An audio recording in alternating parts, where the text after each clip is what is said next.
Dans le cadre de redynamiser l'institution, parce qu'aujourd'hui nous avons vu qu'il y a des difficultés au niveau de l'UNACOIS et nous comptons apporter notre pierre à l'édifice, c'est-à-dire de tout faire pour que l'institution dans les jours à venir puisse avoir un autre visage plus radieux par rapport à l'instant. Donc c'est pourquoi nous sommes concertés aujourd'hui pour voir les voies et moyens qui va nous permettre vraiment d'amener l'UNACOIS dans un autre niveau. Dans toute institution, il y a des choses qui sont bonnes, il y a des choses qui doivent être revues. C'est pourquoi nous nous sommes concertés pour essayer d'échanger avec les responsables. Peut-être après nous allons rencontrer le président national. Peut-être je vais dire que c'est un peu pour l'instant interne. Parce qu'avant de parler de quoi que ce soit, nous préférons en parler d'abord au président. Mais le contexte, nous voulions expliquer le contexte et le pourquoi de la rencontre, tout simplement. Après, quand nous aurons rencontré le président, nous allons discuter davantage avec la presse. Effectivement, ça existe parce que depuis fort longtemps, ce sont des choses qui arrivent. Mais de toute façon, à chaque fois que ça arrive, nous essayons de nous retrouver avec eux, de discuter pour pouvoir vraiment trouver des solutions adéquates à ces problèmes. D'ailleurs, au niveau de Thiès, il y a presque 2 semaines de cela, nous avons rencontré les autorités qui concernent le secteur du commerce avec le président départemental. Mais à l'issue de cette rencontre, vraiment, nous avons vu que tous les problèmes qui étaient entre nous étaient évacués. Donc nous sommes dans ce processus d'échange avec les autorités parce que nous ne pouvons pas aller sans eux, eux aussi ne peuvent pas travailler sans nous. Donc c'est un dialogue permanent que nous avons avec eux. Effectivement, nous avons demandé aux autorités peut-être d'alléger un peu parce que aussi, si aujourd'hui les autorités prennent ces mesures, c'est pour nous.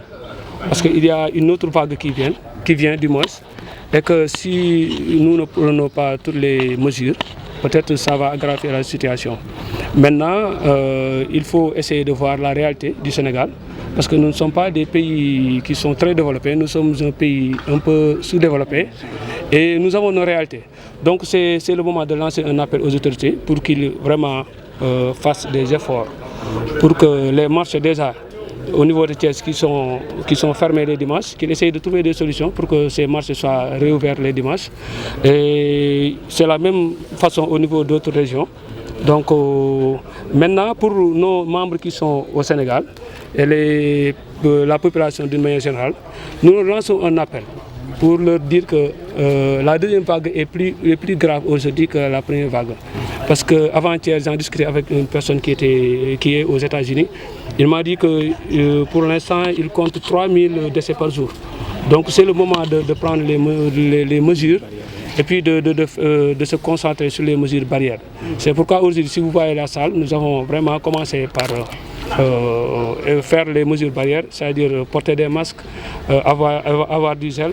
C'est pourquoi nous lançons un appel à tous les commerçants du Sénégal, en général, et en particulier tous les membres de l'UNACOIS, pour qu'ils vraiment prennent leurs responsabilités par rapport au niveau des mentalités sénégalaises. Hier, j'en discutais avec quelqu'un. Il m'a dit que la police l'a arrêté à presque 12 heures. Il l'a amené à la police et à 17 heures, ils l'ont demandé de payer 3000 francs. Et moi, personnellement, je lui ai dit, pourquoi tu refuses de porter une masque qui coûte 200 à 500 maximum? Tu perds pratiquement toute la journée à cause de ça. Et puis, c'est pour nous protéger. Quoi qu'on puisse dire, si les autorités font ça, c'est pour nous protéger. Donc, c'est le moment de prendre nos responsabilités, de savoir que la maladie est toujours là. Peut-être c'est moins grave par rapport aux autres pays, mais elle existe et elle est mortelle. Quoi qu'on puisse dire là, c'est le lieu d'ailleurs de lancer un appel aux autorités. Parce que je pense que les commerçants font partie des personnes les plus impactées de la maladie. Nous avons vu que d'autres secteurs en ont bénéficié, mais jusqu'à présent, nous n'avons rien reçu. Et ça, c'est anormal. Parce que quand on parle du secteur informel, l'UNACOIS est devant. Ce n'est pour rien que lors de la cérémonie de dons que le secteur informel avait initié, c'était notre président qui était devant. C'est lui-même qui avait initié ça pour appuyer l'État à faire face à la maladie. Maintenant, il y a des membres qui sont au fond du Sénégal qui ont besoin de ces aides. Donc c'est le lieu de lancer un appel à l'État du Sénégal pour qu'ils viennent en aide à ces gens qui sont touchés par le Covid. Vos relations avec la délégation à l'entrepreneuriat rapide? Pour le DER aussi, nous saluons vraiment l'initiative du chef de l'État parce qu'il nous avait octroyé, il nous avait promis du moins une somme au niveau de l'UNACOIS. Mais jusqu'à présent, ce n'est pas encore acté.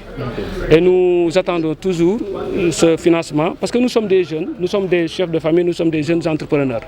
Nous avons les moyens, bon, pas les moyens, nous avons la connaissance, peut-être, mais nous n'avons pas encore tous les moyens pour pouvoir travailler comme il le faut.